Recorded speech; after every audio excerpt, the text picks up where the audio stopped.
Hello everyone, welcome to my YouTube channel. आज हम discuss करने वाले हैं methods of biology, biochemistry and general aptitude के कुछ ऐसे क्वेश्चन जिसके साथ साथ आपके कंसेप्ट भी क्लियर हो जाएंगे। चलिए स्टार्ट करते हैं आज की video.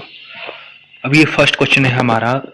Given below is a schematic representation of southern blot performance to identify TDNA among 6 transgenic plants. तो आप देखेंगे कि इसमें सिंगल कॉपी को डिस्कस करना है बाय ट्रांसफॉर्म्ड कंट्रोल के द्वारा। तो ये सिंगल कॉपी आप कैसे ट्रांसफॉर्म कर सकते हैं, तो आप ये यहाँ पे देख सकेंगे जो अनट्रांसफॉर्म्ड कंट्रोल में है उसमें सभी में एक एक पैनल चला है, जबकि सिंगल कॉपी जिसमें है जैसे T1 में है, T5 में है, T6 में है, तो इन तीनों पॉइंट्स पे आपको सिंगल कॉपी मिलेगी। तो ऑप्शन ए इज करेक्ट। बढ़ते हैं नेक्स्ट क्वेश्चन की तरफ।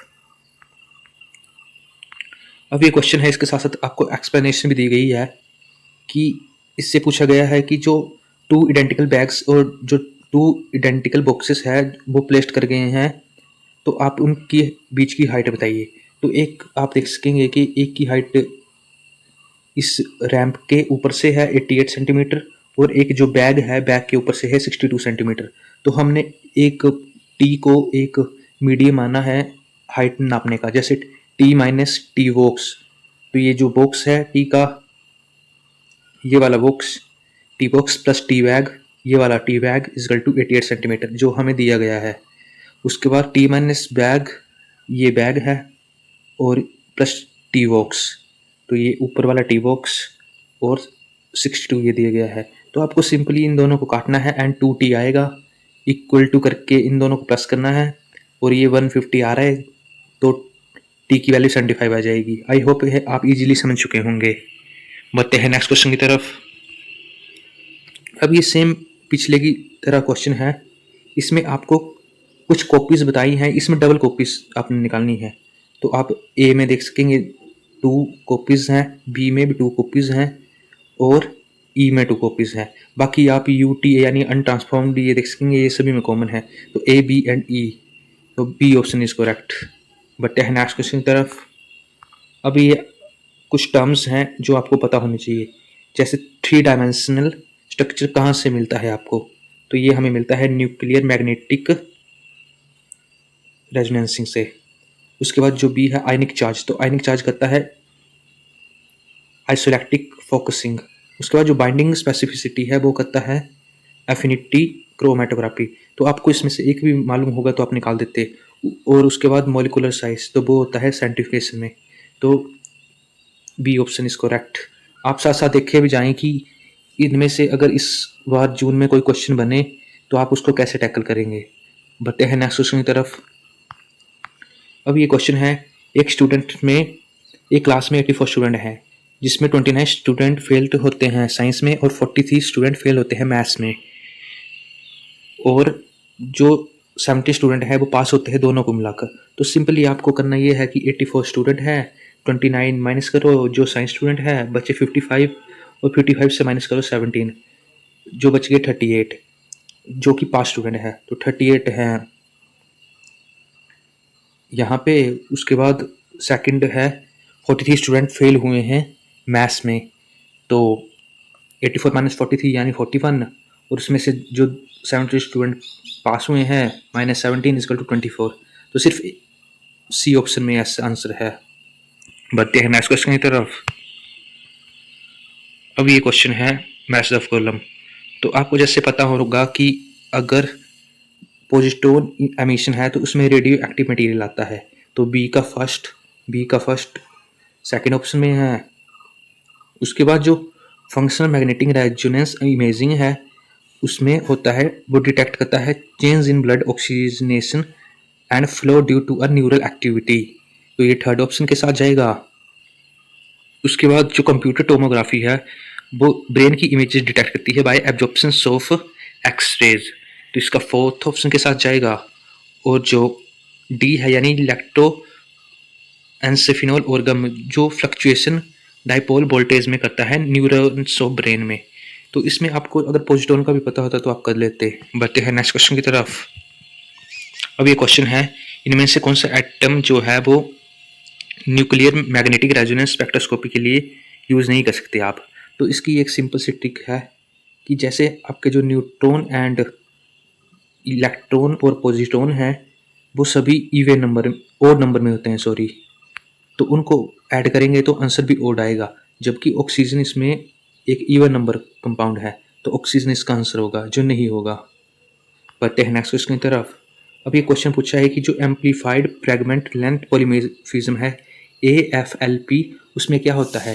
तो उसमें डाइजेशन होती है डीएनए की with restriction enzymes followed by 2 PCR step. तो इसमें 2 PCR स्टेप्स होते हैं, तो ये आपको ध्यान रखना है। बढ़ते हैं नेक्स्ट क्वेश्चन की तरफ। अब ये क्वेश्चन है एंटीबॉडीज को लेके। इसमें 2 टाइप की एंटीबॉडीज है, क्यू और आर, एक मोनोक्लोनल है एक पॉलीक्लोनल। तो आपको पता होना चाहिए जिसमें स्लोप ज़्यादा हुई होती है वो एक पॉलीक्लोनल एंटीबॉडी होती है, जबकि जो स्टेट स्लोप वाली होती है वो मोनोक्लोनल होती है। अब जो मोनोक्लोनल एंटीबॉडी है वो 4 पे लाई करती है और इसमें 2 4 बाउंड पे लाई करती है। तो आपको पता होना चाहिए जो 4 पे लाई करती है वो होती है एक एंटीबॉडी IgA होता है 4 इंटरल्यूकिन पे। तो इसमें आपको पता होना चाहिए जितनी स्लोप होगी उतनी ही एफिनिटी होगी। तो एफिनिटी इसमें आर की ज़्यादा है क्यू से। बाकी क्यू मोनोक्लोनल है, आर पॉलीक्लोनल है, और जो क्यू है वो एक तरह की IgA एंटीबॉडी है और आर IgG। तो A, C और D ऑप्शन इसका करेक्ट है। बढ़ते हैं नेक्स्ट क्वेश्चन की तरफ। अब ये सेम क्वेश्चन आ गया, बस इसमें थोड़ा डिफरेंट कर दिया है कि इसमें एनालिसिस किया गया है माइक्रो सैटेलाइट मार्कर से कि एक फैमिली में जेनेटिक डिसऑर्डर है, तो आप उस डिसऑर्डर का लिंकेज पता करनी है कि वो कैसे एक दूसरे से मैच करता है। तो अब जो है P2 मानिए एक कैरियर है, तो P2 कैरियर है तो इसमें आप देख पाएंगे, सॉरी P1 जो है वो एक तरह का डिसीज्ड है। तो P1 में कॉमन क्या है? M2 कॉमन है। और बाकी ये इसके जो मार्कर्स हैं तो इन सभी में आपने मैच करके देखना है कि जो M2 है वो कहाँ पे है। तो वो M2 है, फर्स्ट पे भी M2 है, फिफ्थ पे भी M2 है, बाकी सभी में डिफरेंट डिफरेंट है। तो जो M2 है वो ही एक तरह का लिंकेज है। आप देख सकेंगे जो M2 है वो सिर्फ जो डिसीज़ वाले हैं उनमें है, जैसे 1 में डिसीज़ है तो M2 इसमें है, सेकंड में डिसीज़ में है तो M2 इसमें है, फिफ्थ में डिसीज़ है तो M2 इसमें है, बाकी में किसी में भी M2 नहीं है। तो आप पता कर सकते हैं जैसे M2 है वो ही लिंकेज ग्रुप है, डिसीज़ को कैरी कर रहा है। बढ़ते हैं नेक्स्ट क्वेश्चन की तरफ। ये है SPR के ऊपर, यानी लेबल फ्री इंटरेक्शंस के ऊपर। तो आपको पता होना चाहिए जो डिसोसिएशन कांस्टेंट होता है वो इनवर्सली प्रोपोर्शनल होता है एफिनिटी के, यानी KD की वैल्यू डिक्रीज करेगी, एफिनिटी की इंक्रीज करेगी। तो देखते हैं नेक्स्ट क्वेश्चन। अभी हमारा नेक्स्ट क्वेश्चन है, इसमें आपको क्यूमुलेटिव नंबर पता करना है। क्यूमुलेटिव यानी कोई 2 इवेंट्स उनमें जो डिफरेंस है वो किस में सबसे ज़्यादा है। तो एक में दिए हैं इन लिनियर स्केल में डेज और उसमें लोग क्यूमुलेटिव डिटेल्स, सॉरी डेथ। तो आपको जस्ट इतना पता होना चाहिए कि जो लोग होता है वो सिम ऐसे भी आप देखेंगे जैसे 1 2 3 4 5, तो 5 में नंबर बड़ा आएगा, लेकिन जो लोग होता है उसमें एक लोग बड़ा होने का मतलब है जैसे 10 देन उसका 100 टाइम्स, 10 टाइम्स 100, 100 का 10 टाइम्स 1000, मतलब एक लोग की वैल्यू होती है 10 तो 2 लोग की होगी 100, वैसे वैसे। तो सबसे ज़्यादा किसकी है वैल्यू, तो उसमें है T4 एंड T5 की। तो ये ऑप्शन करेक्ट है इसका। बढ़ते हैं नेक्स्ट क्वेश्चन की तरफ। ये है एक तरह का सैम्पलिंग को लेकर। तो इसमें जो अपॉर्चुनिटी वाली सैम्पलिंग होती है वो होती है, यानी जो बिलिंग होती है, जो लोग बिलिंग करते हैं पार्टिसिपेट करने में इवेंट में, तो आप अपॉर्चुनिटी को वैसे समझ सकेंगे। ऊपर से जो क्लस्टर सैम्पलिंग होती है उसमें, यानी ये क्लस्टर होते हैं वो यूज़ होते हैं प्रोबेबिलिटी के लिए। तो 2 आपको ऐसे पता लग गया। अब जो ए है स्ट्रेटिफाइड सैम्पलिंग। तो जो स्ट्रेटिफाइड सैम्पलिंग होता है उसमें प्रोबेबिलिटी सैंपल को सिलेक्ट किया जाता है, तो ये सेकंड ऑप्शन की तरफ। और सिस्टमैटिक सैम्पलिंग यानी सैंपल को रेगुलर इंटरवल से किसी पॉपुलेशन से उठाया जाता है, तो उसको बोलते हैं सिस्टमैटिक सैम्पलिंग। तो इसका बी ऑप्शन करेक्ट है। बढ़ते हैं नेक्स्ट क्वेश्चन की तरफ। अब है 4 आइडेंटिकल कोन हैं, उनका डायमीटर 10 सेंटीमीटर है और वो ऐसे आप देख सकते हैं इसमें है सर्कल से सराउंडेड है। तो ये अंदर वाले जो है 5 सेंटीमीटर एक सर्कल से कनेक्ट करता है, 5 दूसरे से। तो पूछा है but is the side of the square. तो स्क्वायर का फॉर्मूला सिंपल होता है आपका साइड इंटू साइड। तो एक साइड में है 10, दूसरी साइड में भी 10, तो 10 इक्वल टू 100। बढ़ते हैं नेक्स्ट क्वेश्चन की तरफ। अब ये क्वेश्चन है जनरल एप्टीट्यूड को लेकर कि इसमें पूछा है कि रमेश एंड जॉन है, उसमें से एक लैंडलॉर्ड है और उसका अपार्टमेंट एक एंड पे है।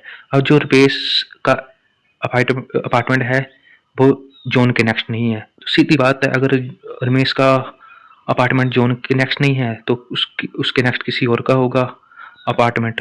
तो जॉन के नेक्स्ट माना यू यानी अननोन का है। अब बोला है जो अपार्टमेंट है वो ऑन लेफ्ट साइड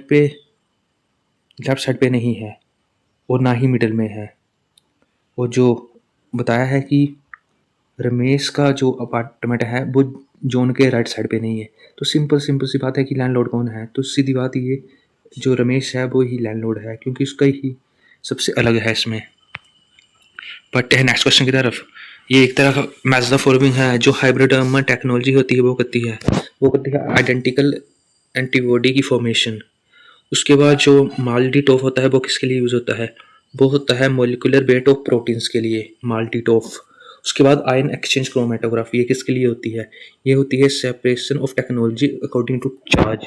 तो क्रोमेटोग्राफी मैक्सिमम चार्ज या मोलिकुलर साइज पे होती है, तो ये आपको पता होना चाहिए। उसके बाद है को इम्यूनो प्रेसिपिटेशन, तो ये होता है identification of protein complex in sales.